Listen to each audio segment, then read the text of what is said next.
Power star Pawan Kalyan Janasena party పాపం పెట్టించిన కాడ్నుంచి చాలామంది అంటే కాపు నాయకులే కావచ్చు, ఎక్కువ శాతం కాపు నాయకులు గాని చాలామంది సపోర్ట్ చేశారు. ఎందుకని పవన్ కళ్యాణ్ గారు రావాలా, పవన్ కళ్యాణ్ గారి ఆశయాలు బాగుంటాయి.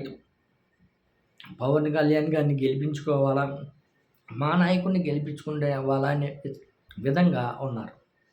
తర్వాత పవన్ కళ్యాణ్ గారు ఏదైతే బీజేపీ, టీడీపీ పొత్తులో ఉండి అప్పుడు గెలిచిన తర్వాత ఏమాత్రం ఎవరికి చేయకుండా ఒక్క సీటుకి వెళ్తే ఒక్క సీటు గెలుచుకొని పవన్ కళ్యాణ్ గారిని గెలవకుండా వెళ్ళిపోయారు. తర్వాత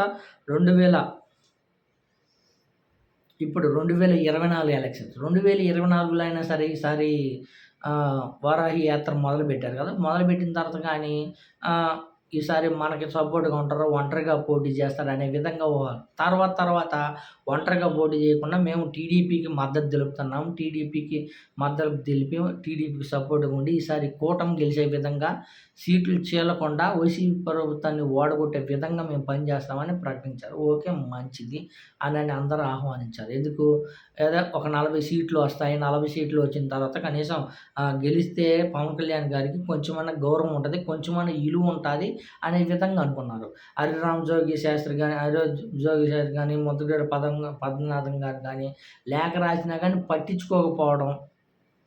అదేవిధంగా 40 సీట్లు వస్తాయి, 35 సీట్లు వస్తాయని అన్నారు. లాస్ట్‌కి 24 సీట్లు వచ్చాయి. 24 సీట్లు కానీ బీజేపీ వచ్చిన తర్వాత 23 సీట్లకే పరిమితం అయిపోయింది.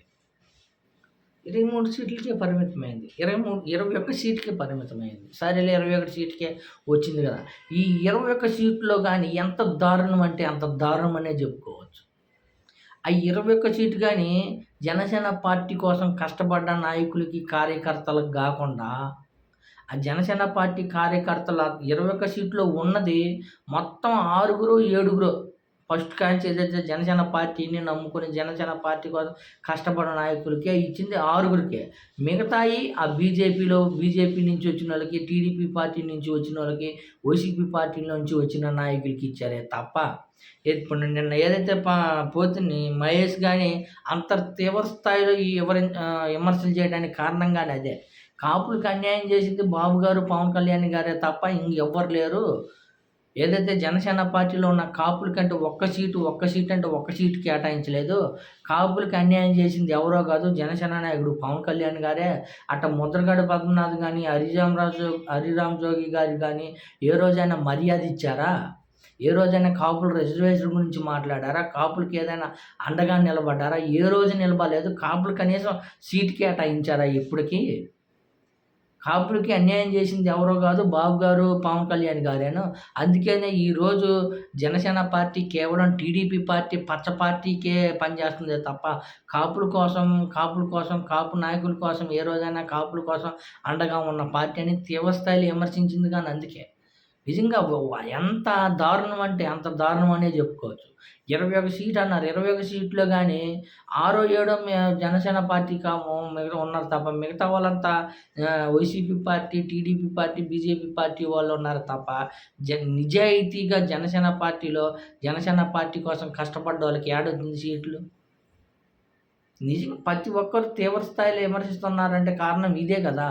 పవన్ కళ్యాణ్ గారిని ఆదర్శంగా తీసుకొని ఆశయాలకు అనుగుణంగా నడవాలనుకున్నోళ్ళే ఈరోజు పవన్ కళ్యాణ్ గారిని తీవ్ర స్థాయిలో విమర్శిస్తున్నానికి కారణం అదే. ఒంగోలు రియాజ్ గారికి గాని అంతే. అంత ఇది చేశారు. గరికపాటి వెంకట్.